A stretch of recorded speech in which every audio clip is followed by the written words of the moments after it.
Masuk. Duduk. Nah, bos. Kerja yang bos minta semalam.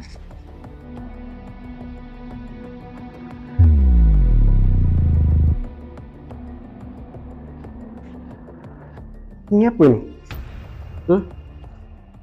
Kau kata buat kerja ke tak kata buat kerja?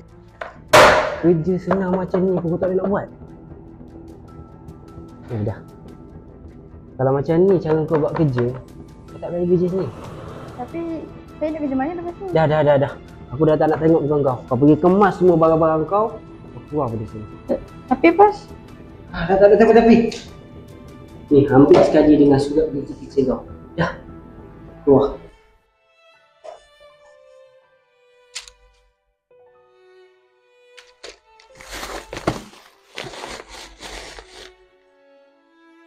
Apa ni? Tak ada apalah.